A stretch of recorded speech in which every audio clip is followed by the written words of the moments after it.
where you were and who you were among in 1983. Suppose Yah came to you today, suddenly, and said, I want you to go back to those same people and those same surroundings and give those people a message for me. Would you be willing to go? Hi, this is Barry Phillips, a 10-minute Torah, day number 4, the Torah portion, Shemot, names. Now, some of you in this audience may already be there. You may have never really left the environment that you were in 40 years ago. But a lot of us, we've since relocated, changed relationships, and really are not walking where we were 40 years ago. I wouldn't mind being 40 years younger, at least in some aspects. But 1983, my world, my life, my surroundings were completely different than they are now. So to go back to that stage of life and become reacquainted with the same people and engage in revelation knowledge to that group and to that environment, it can be an issue. Such was the case for Moshe. 40 years earlier, he had tried to be a deliverer, a savior, a helper to his enslaved family and friends, the Hebrews, and was rejected. His methodology wasn't correct. His intentions were noble, but it was out of season and out of time. And now he is a forgotten nobody. I guarantee you that 40 years ago, there are people, if they're still alive, if you were to mention my name to them, they might go, sounds familiar. And that might be all you would get. Moshe was not wanted. Maybe somebody was needed, but no one was expecting a sunburned, wind-whipped, sheep-scented Moshe to show up out of nowhere and say, I've heard from the Elohim of Abraham, Yitzhak, and Yaakov, and I've come to help you. So he encounters this powerful encounter of Yah in Shemot, or Exodus chapter number 3. It says, Moshe was shepherding the flock of Yithro, his father-in-law, the priest of Midian, and he led the flock to the back of the wilderness and came to Horeb, the mountain of Elohim.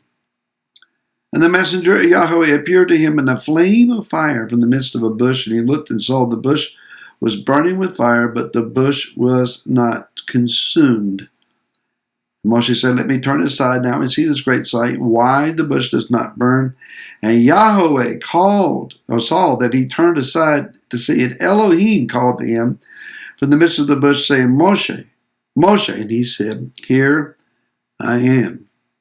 Now as we read the rest of the chapter, the Malach Yahweh, Yud-Heh-Vav-Heh, Elohim, the Elohim of Abraham, the Elohim of Yitzhak, the Elohim of Yaakov.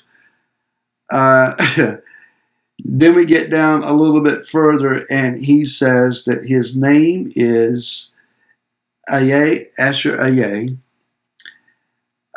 There's like 7 or 8 different identities to this voice that is speaking out of the bush, and it is all synonymous, one and the same. It's a powerful thing to see that Yah is giving him a multi-dimension revelation of himself and this burning bush encounter. Moshe protests when Yah says, I'm sending you back. I have heard the cries of my people. I have remembered my covenant. I'm ready to change the geopolitical map of the entire world. I'm going to deliver my people. I'm going to bring them back in fulfillment to this ancient covenant promise to Abraham. I'm changing everything because of my covenant.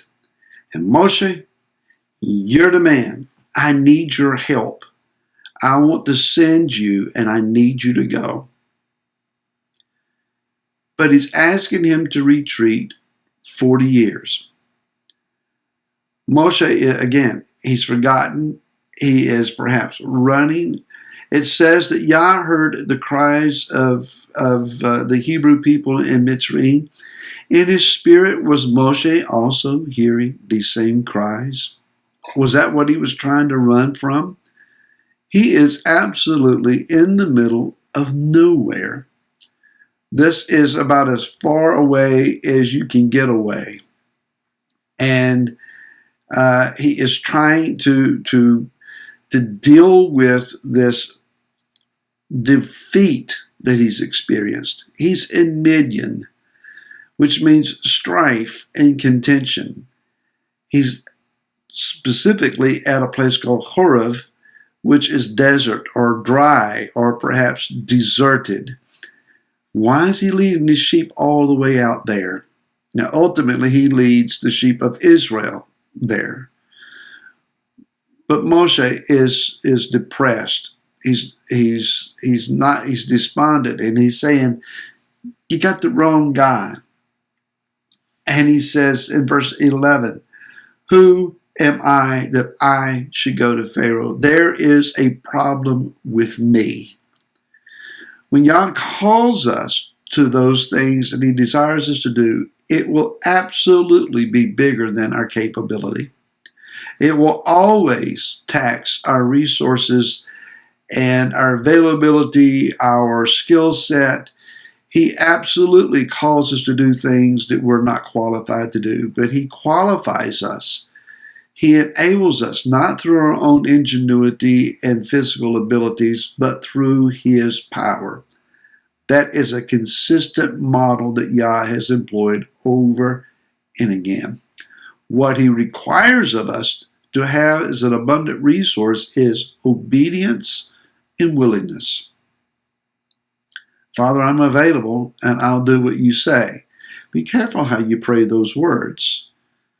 So Moshe, I want you to go to Pharaoh. Oh, there's a problem with me. And for the rabbis say, for 30 days. I don't know how long he argued the point, but he argued the point repetitively to Yah. Got the wrong guy. It's not me. I don't know why you're choosing me. I can't do this. That's specifically why Yah chose him. And then he says, in verse number 13, he said, I'm going to come to the children of Israel, and they're going to want to know who sent me. There's a problem with the people that you're sending me to. They don't want me. They don't know you. They have forgotten who you are. There's a problem with the audience.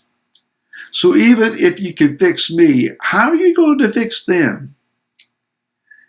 I know what it's like to stand in front of a group of people and pour your heart out and give them all this great revelation, and they look at you with their eyes crossed like, do what? And they don't get it. And you feel defeated. I've had a few of those occasions. Every speaker has. Every situation is not always filled with explosions of light and wonder. Sometimes it just doesn't go over well. That happens. And then we get down into a situation where Yah says, and I'm going to deal with Pharaoh. And Pharaoh's the one you got to understand is not going to be cooperative. Moshe, you can obey. And when you show up and you tell them what I tell you to tell them, and you use the signs that I give you, they will listen to you. But Pharaoh, he's the hardhead in this. When it comes to the people of Yah, we may not be perfect. We may have our issues. We have stuff that prevents us from doing all that we're supposed to be doing. But ultimately, Yah can help us, fix us, use us, work through us, and accomplish His will.